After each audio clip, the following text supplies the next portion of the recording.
Y hoy, con la ayuda del Señor, damos inicio a una nueva serie expositiva en la carta o la epístola del apóstol San Pablo a Tito.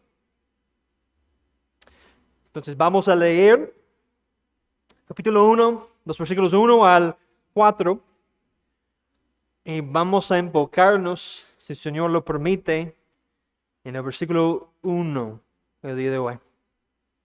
Tito, capítulo 1, versos 1 al 4.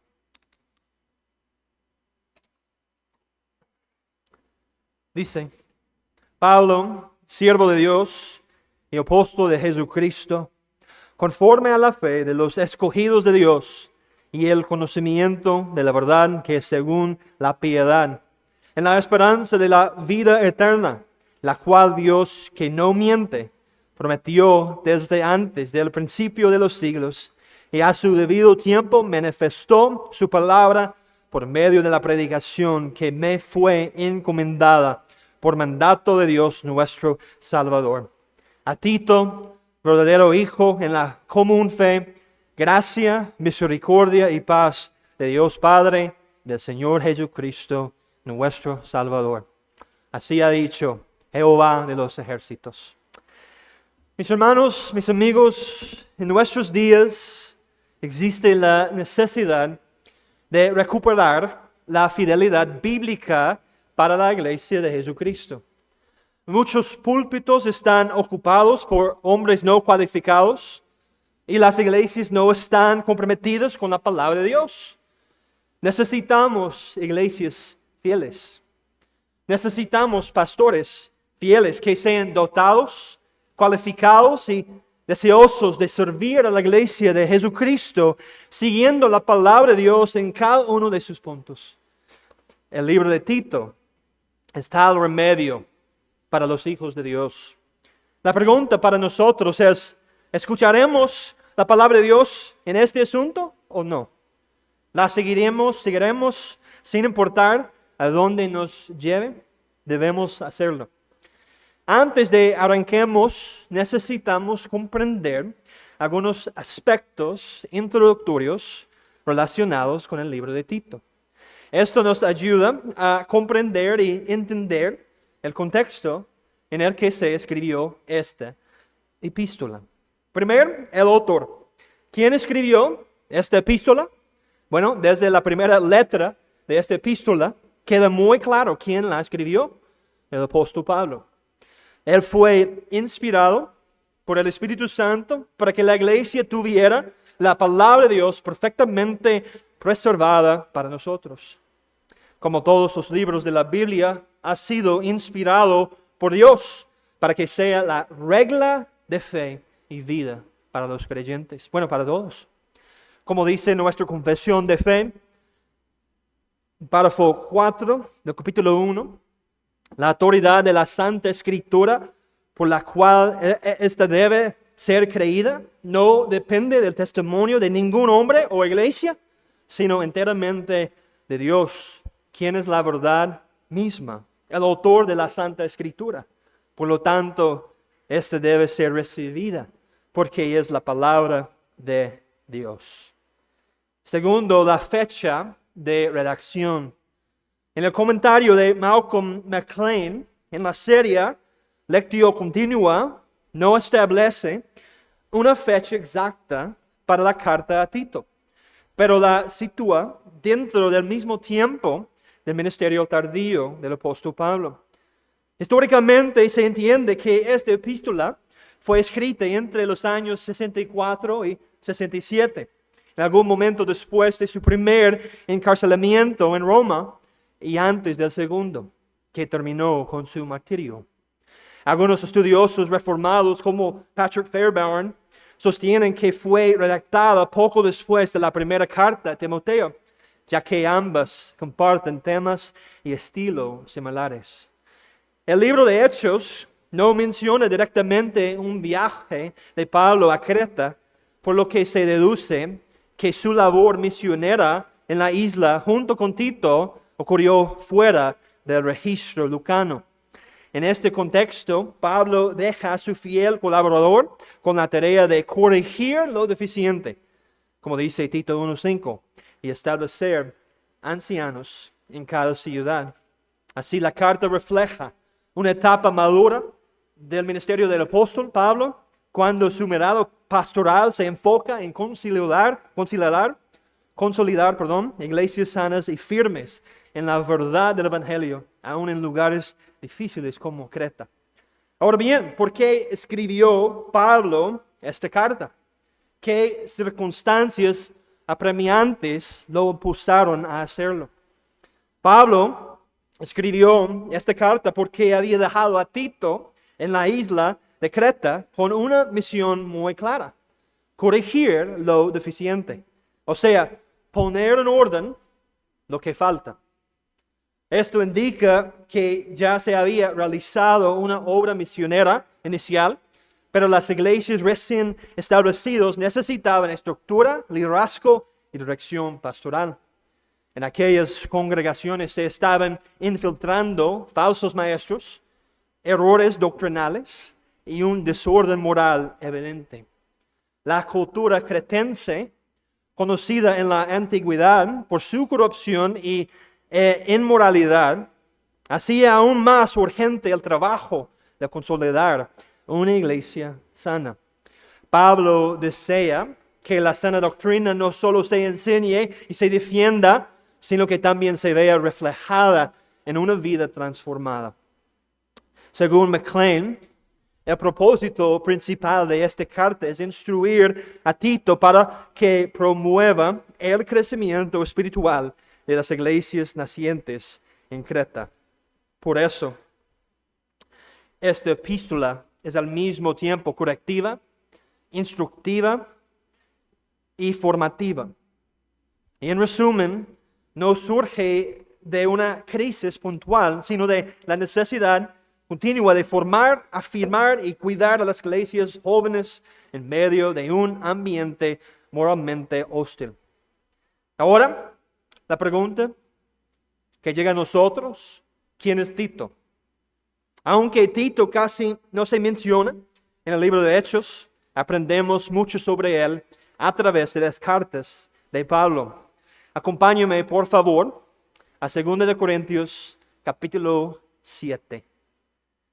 Tito era un creyente gentil que no fue obligado a circuncidarse, lo cual resalta la verdad del Evangelio de la gracia y la libertad cristiana. Fue un colaborador cercano de Pablo, alguien en quien el apóstol confiaba para encargos delicados, como se ve en 2 Corintios. Pablo lo llama con ternura un verdadero hijo en la fe común, una expresión que muestra una relación espiritual de padre e hijo.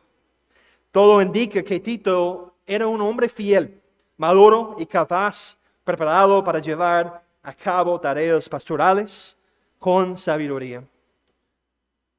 Ahora, para 2 Corintios 7, Tito también era un hermano que sabía cómo consolar al pueblo de Dios.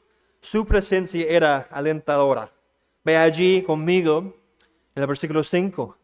Porque de cierto, cuando venimos a Macedonia, ningún reposo tuvo nuestro cuerpo, sino que en todos fuimos atribulados, de fuera conflictos, de dentro temores. Pero Dios, que consuela a los humildes, nos consoló con la venida de Tito. Y no solo con su venida, sino también con la consolación con que él había sido consolado en cuanto a vosotros, haciéndonos saber vuestro gran afecto, vuestro llanto, vuestra solicitud por mí, de manera que me regocijé aún más. Hermanos, la carta a Tito tiene una riqueza para nosotros. Y cada tema que toca nos recuerda que el Evangelio no solo se cree, sino que se vive. En primer lugar, Pablo une doctrina y deber. Él enseña que la verdadera fe siempre va acompañada de una vida piadosa, algo que es muy importante en nuestros días. Lo que creemos debe reflejarse en cómo vivimos. En otras palabras, no hay espacio para una fe sin obediencia. Otro tema central es la sana doctrina que tenemos aquí. Pablo repite esa expresión una y otra vez, como dice en Tito 2:1, pero tú habla lo que está de acuerdo con la sana doctrina. En tiempos donde muchos inventan su propia versión del cristianismo, Tito nos llama a guardar, enseñar y aplicar fielmente lo que Dios ha revelado en su palabra. También vemos la importancia del orden en la iglesia. Pablo enseña sobre el nombramiento de ancianos, la disciplina y cómo tratar con los falsos maestros. Donde falta el orden bíblico, pronto reinará la confusión. Pero es por eso el Señor quiere que haya liderazgo fiel, hombres probados y un pueblo que viva en obediencia, santidad y unidad. Luego encontramos el gran fundamento de todo, el Evangelio de la gracia de Dios.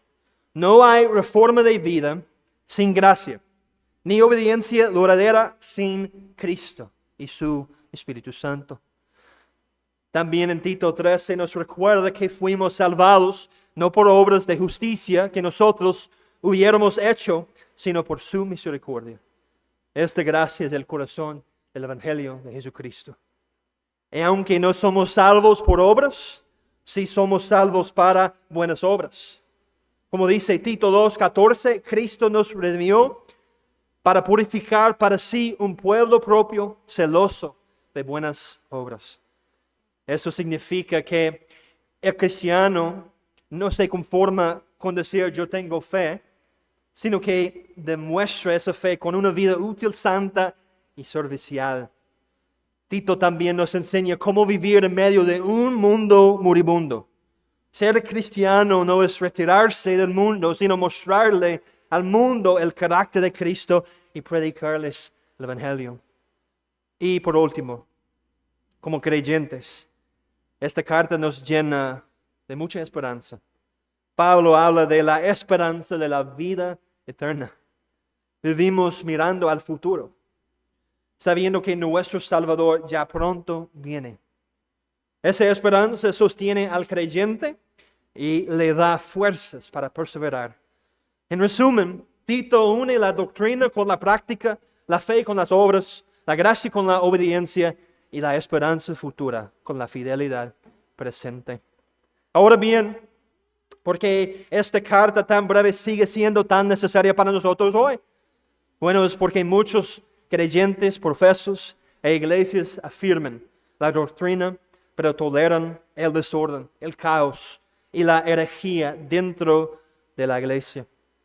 El libro de Tito nos llama a someternos bajo la poderosa mano de Dios según su palabra. Además, este libro nos ayuda a ver quién debe ser pastor. Se nos revela la mente de Cristo en cuanto a lo que debe ser un pastor y los requisitos que debe cumplir. Si no los cumple, no puede ser pastor. La iglesia no puede aceptar a alguien que el Señor no ha aprobado. Lamentablemente, si muchas iglesias evaluaron honestamente a sus pastores según la palabra de Dios, inmediatamente tendrían que votar por remover a esos hombres. Otra área importante es que abundan las falsas enseñanzas. Están prosperando en nuestros días. Vean la Iglesia Católica Romana, vean a los mormones, a los testigos de Jehová, al Evangelio de la Prosperidad, de hecho a muchos grupos pentecostales.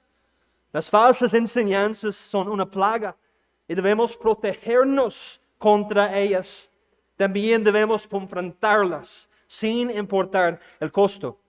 Es necesario obedecer a Dios antes que a los hombres. Y por último, el libro de Tito es un gran estímulo para el creyente. Nos recuerda que nuestras obras y nuestra obediencia sí importan.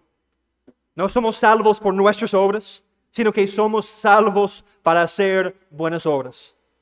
La gracia de Jesucristo obra en y a través de los verdaderos creyentes y les ayuda a llevar una vida santa en medio de una cultura moralmente laxa. Como dijo Martín Lutero, somos salvos solo por la fe, pero la fe que salva nunca está solo. Y Juan Calvino escribió, por lo tanto, es la fe sola la que justifica, pero la fe que justifica nunca está sola. De la misma manera podemos decir, las buenas obras son el fruto de la verdadera fe en Jesucristo, no la raíz de nuestra salvación. La fe verdadera siempre produce obediencia. Las obras no ganan el favor de Dios, sino que lo manifiestan ante el mundo. Ahora, mis hermanos, pasemos al primer versículo de Tito, después de esta introducción. Lo leo una vez más para nosotros. Tito, capítulo 1, versículo 1, y vamos a comenzar nuestra exposición. Pablo, siervo de Dios y apóstol de Jesucristo, conforme a la fe de los escogidos de Dios y el conocimiento de la verdad que es según la piedad.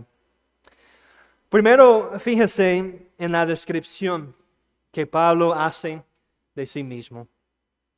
Él es un siervo de Dios y un apóstol de Jesucristo. Y el orden de las palabras es muy importante aquí. Primero, él es siervo de Dios. La palabra para siervo que tenemos aquí es doulos en griego, que significa literalmente un esclavo. Alguien que pertenece por completo a otro y no a sí mismo. No solo se refiere al servicio a Dios, sino más bien a la propiedad. Pablo no es suyo, ha sido comprado por un precio. Como dice Malcolm McLean, la palabra traducida como siervo es doulos, que significa esclavo.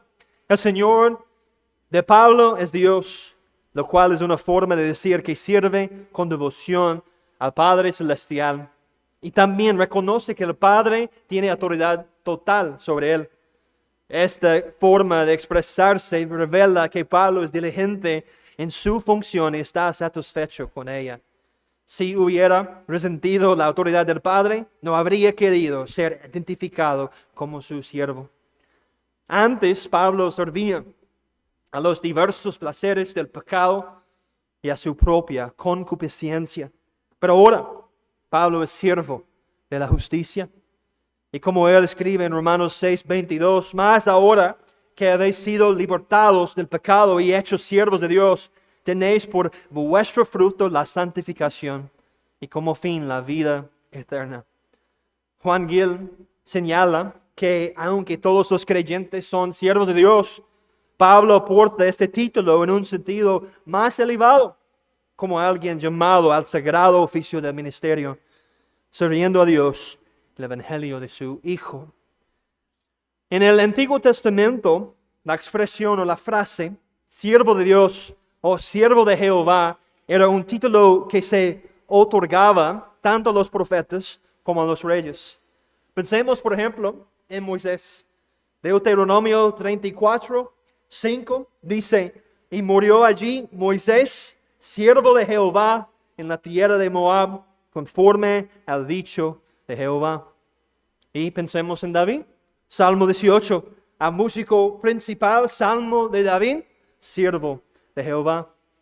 E incluso el Señor Jesús, el Mesías, en Isaías 42, versículo 1, he aquí mi siervo, y yo le sostendré. Mi escogido en quien mi alma tiene contentamiento, he puesto sobre él mi espíritu, y él traerá justicia a las naciones.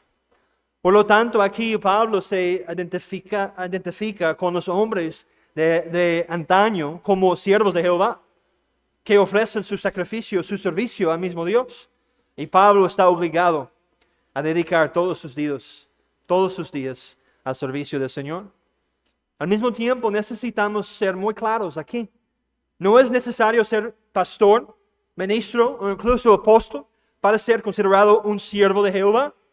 Todo verdadero cristiano debe ser siervo de Dios. Como escuchamos esta mañana, el pastor Adrián El Señor quiere que usted vuelva a escuchar esta lección. Eso es lo que significa comprender verdaderamente el Evangelio. Que Cristo murió en lugar de los pecadores, para que aquellos que creen en Él dediquen sus vidas como ofrenda de servicio a Él. Y ahora, la pregunta para usted. ¿Se puede decir de usted que es un siervo de Jehová? Que no vive para sí mismo, sino para Dios. Elige este día para servir a Jehová según su palabra. Y querido amigo, alejado de Cristo, usted no puede servir a Dios solo ejerciendo la fe en el nombre de Cristo y apartándose de sus pecados. Podrá convertirse en un siervo de Jehová. Mis amados, este es el espíritu de todo verdadero ministro y todo verdadero cristiano. Ser cristiano es pertenecer por completo a Cristo.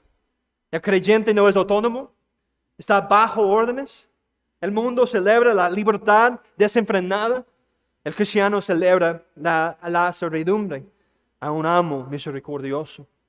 El hombre que verdaderamente conoce la gracia se deleita en decir, yo soy suyo y Él es mío. ¿Puede usted decir hoy, con la conciencia tranquila, yo soy suyo y Él es mío? Que se puede decir de todos nosotros que somos siervos de Jehová. Pero Él no es solo un siervo. Ve allí una vez más, el versículo 1, ponga sus ojos ahí. También es un apóstol. Pablo, siervo de Dios y apóstol de Jesucristo. Y aquí tenemos la palabra apóstol. En griego es la palabra apostolos. Viene de apo, cual significa desde, mastelo, cual significa enviar. Se refiere a alguien enviado por otro. En griego secular se utilizaba para referirse al almirante de una flota enviada por el rey en una misión especial. En ocasiones en el Nuevo Testamento, el término apóstol tenía el significado amplio de alguien enviado como mensajero o delegado con instrucciones de un grupo o una persona. Pensemos en Filipenses 2:25. Mas tuve por necesario enviaros a Epafrodito, mi hermano y colaborador y compañero de milicia, vuestro mensajero y ministrador de mis necesidades. De hecho, la palabra para misionero es ex apostelo, alguien enviado por la iglesia en una labor del evangelio. Pero lo que tenemos aquí no es solo una persona común o corriente enviada para realizar una tarea. Aquí tenemos la A mayúscula de apóstol. Alguien que fue directamente comisionado y enviado por el Señor Jesucristo resucitado. Este oficio de apóstol se refiere a un oficio único y fundamental de la iglesia primitiva. El oficio conlleva una autoridad y unas cualificaciones extraordinarias. Un apóstol era un representante de Cristo comisionado divinamente, dotado de la autoridad para proclamar su evangelio, establecer iglesias y por inspiración del Espíritu Santo transmitir los fundamentos doctrinales de la fe. No eran meros misioneros o pastores, sino embajadores designados por Cristo, cuyas enseñanzas tenían autoridad divina. Los apóstoles ejercían autoridad fundamental en el establecimiento de la iglesia. Eran testigos oculares de Cristo resucitado y hablaban por revelación divina. Su ministerio sentó las bases sobre las que se construyó el resto de la iglesia, siendo Cristo la piedra angular.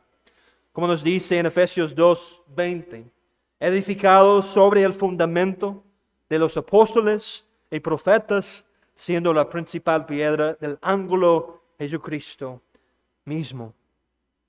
Y para nosotros es muy importante hoy en día recordar que las Escrituras establecen criterios claros que distinguen a los verdaderos apóstoles de todos los demás. Primero, la selección personal por parte de Cristo. Nadie se otorgó este honor a sí mismo. Los apóstoles fueron elegidos y comisionados directamente por Cristo. Acompáñame ahora a Lucas, capítulo 6, el versículo 13. Y aquí podemos ver esto. La selección personal por parte de Cristo. Lucas, capítulo 6, el versículo 13.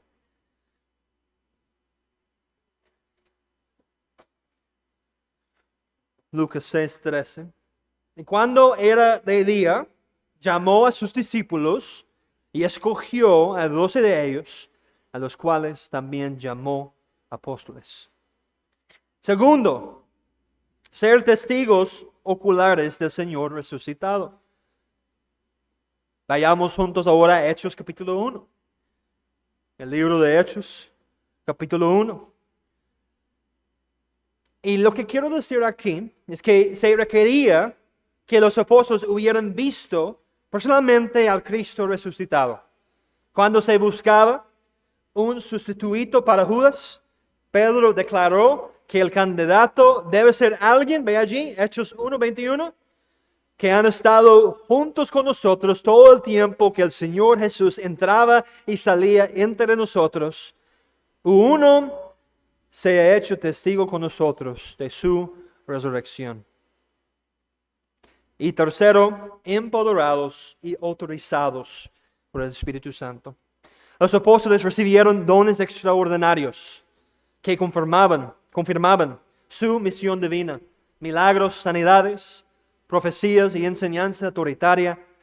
Estas señales autentificaban su mensaje como proveniente de Dios. Porque el ministerio de los apóstoles fue fundacional, el oficio no fue perpetuo. Su función era establecer la doctrina, el orden y el testimonio de la iglesia del nuevo pacto.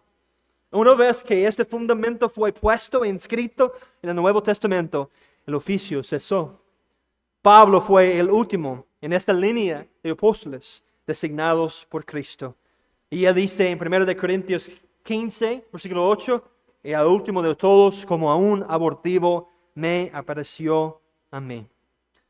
Todos los ministros posteriores, pastores o ancianos, trabajan sobre este fundamento apostólico, no como apóstoles mismos.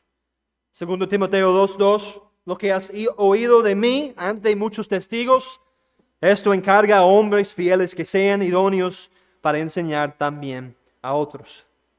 Por lo tanto, escuchen bien aquí, hermanos, cualquier persona que afirme ser apóstol o tener autoridad apostólica es un falso maestro y será condenado a menos que se arrepienta. Cualquier supuesta iglesia que afirme tener una nueva revelación es igualmente una sinagoga de Satanás. Solo los apóstoles calificados por Jesucristo mismo pueden traer nuevas revelaciones a la iglesia. Y ahora que el canon ha cesado, también lo han hecho las nuevas revelaciones. Hermanos, rechacen a estos falsos maestros. Rueguen a los miembros de estas iglesias que las salgan. Repréndalos como firmeza para que sean sanos en la fe. Como dice Juan Calvino, el pastor tiene que tener dos voces. Una para llamar y reunir a las ovejas y otra para espantar y echar fuera a los lobos y a los ladrones. Como observa Gill, Pablo fue constituido, cualificado y enviado por el mismo Cristo, llevando su mensaje, predicando su evangelio y confirmándolo con señales y prodigios. Su doctrina no era propia, sino del Señor resucitado. La autoridad de las Escrituras se basa en la autoridad de Cristo, quien envió a los hombres. Debemos comprender que cuando abrimos el libro de Tito, no estamos escuchando las palabras de los hombres, sino la palabra de Dios, y debe ser recibida como tal, con toda autoridad. Los ministros de hoy en día necesitamos entender que ellos no tienen autoridad aparte de la palabra de Dios. Por lo tanto, todo lo que hacemos debe basarse y formarse a partir de la revelación perfecta de Dios a su pueblo. Pero esto también significa, mis hermanos, que cuando su pastor ejerce la autoridad bíblica, deben recibirla como si fuera del Señor. O sea, no tienen otra opción en este asunto porque Él está actuando con la autoridad de Dios. Y finalmente, esto nos lleva al final del versículo 1, donde vemos, en segundo lugar, el propósito del ministerio de Pablo. Ve allí una vez más Tito 1:1, o al final del versículo 1, donde él dice, conforme a la fe de los escogidos de Dios y el conocimiento de la verdad que es según la piedad. Pablo fue designado por la fe de los elegidos de Dios. Su ministerio se centró en llevar a los elegidos a la fe y en fortalecer su fe a través de la verdad. Y solamente yo quiero resumir a Stephen Charnock aquí. Y él dice, si la fe es el fruto de la elección, entonces la profesión de la fe no puede ser la causa que movió a Dios a elegir. La Escritura la llama la fe de los escogidos de Dios. Y Pablo fue hecho apóstol de Jesucristo para la fe de los escogidos. Es decir, para llevar a los elegidos de Dios a la fe. Si Dios escogiera a los hombres porque previó que creerían, o si no los escogiera hasta que creyeran, entonces no serían los escogidos de Dios, sino que Dios sería su escogido. Ellos habrían escogido a Dios antes de que Él los escogiera a ellos. Pero la Biblia enseña lo contrario. La elección es la causa de la fe, y no la fe la causa de la elección. Así como el fuego produce el calor, y no el calor al fuego, y así como el sol causa el día y no el día al sol, de la misma manera los hombres no son elegidos porque creen, sino que creen porque fueron elegidos. El apóstol no habría llamado a esta la fe de los escogidos si no hubiera una diferencia real entre ellos y los que perecen. Si la elección dependiera de las obras o méritos de las criaturas, porque no habría escogido Dios a los mismos demonios que por naturaleza tienen más poder y capacidad que cualquier ser humano.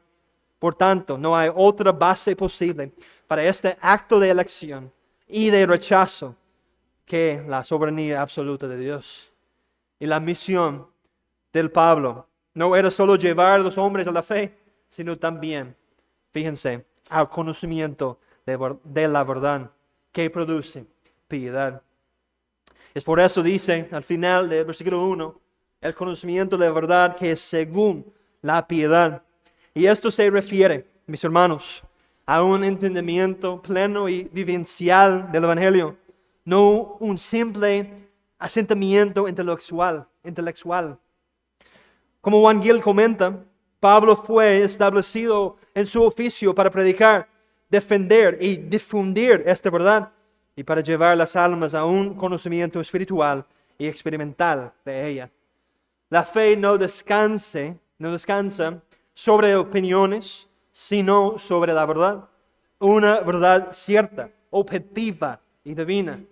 La fe no es un salto al vacío, sino un aferrarse a lo que Dios ha revelado. Esta verdad, dice Pablo, es según la piedad. Fíjense ahí, según la piedad.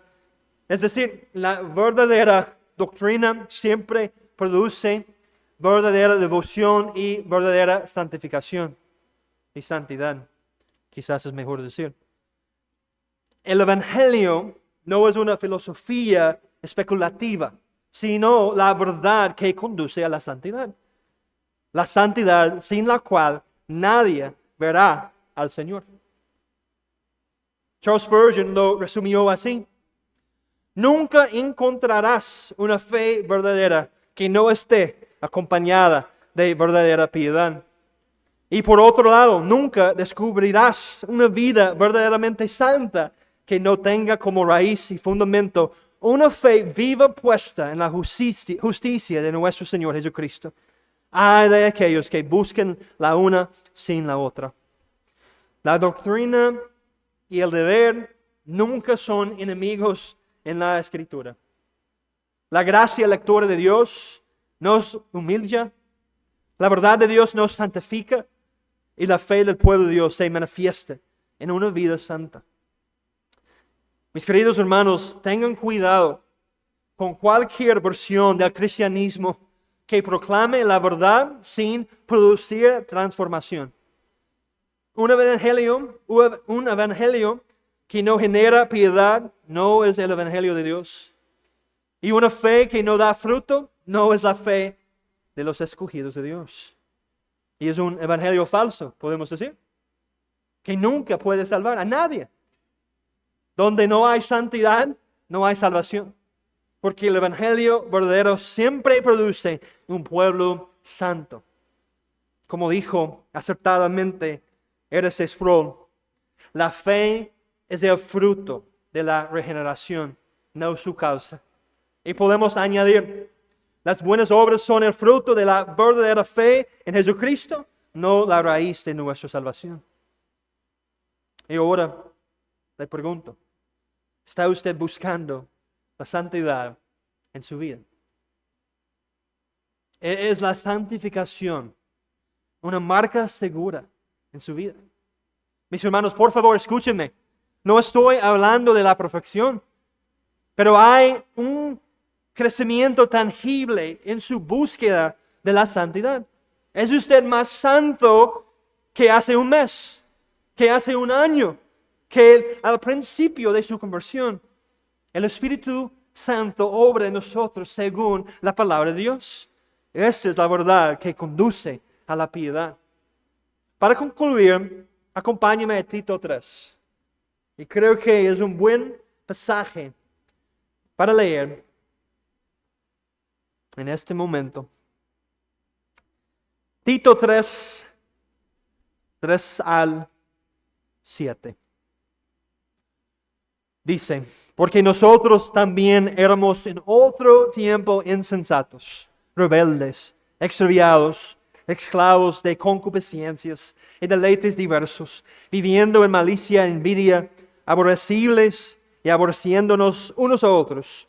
Pero cuando se manifestó la bondad de Dios, nuestro Salvador, y su amor para con los hombres, nos salvó, no por obras de justicia que nosotros hubiéramos hecho, sino por su misericordia, por el lavamiento de la regeneración y por la renovación en el Espíritu Santo, el cual derramó en nosotros abundantemente por Jesucristo nuestro Salvador, para que justificados por su gracia, viniésemos a ser herederos conforme a la esperanza de la vida eterna.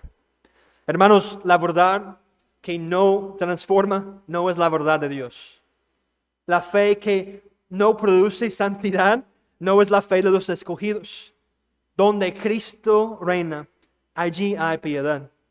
Que el Señor nos concede una fe viva que se vea en una vida santa, porque la gracia que salva también santifica. Bendito sea Dios. Oremos. Dios bendito, nuestro Padre que estás en los cielos. Suplicamos tu auxilio ahora, en este momento, ya que hemos escuchado tu palabra. Oramos por la recepción de ella en nuestros corazones. Oh Señor, ayúdanos a entender las cosas que necesitamos entender esta noche. Bendícenos como un pueblo santo de Dios y ayúdanos a buscar y encontrar la santidad. Oh Señor, perdónenos de nuestros pecados, porque hemos pecado muchísimo contra ti. Danos todo lo que necesitamos para obedecerte y glorificar tu nombre en esta tierra. Y ayúdanos a poner nuestra mirada en los cielos, donde está Cristo sentado a la diestra. Y ayúdanos a ser un pueblo listo, preparado, cuando Cristo del Señor venga. Gracias, Señor, de nuevo. Te lo pedimos todo.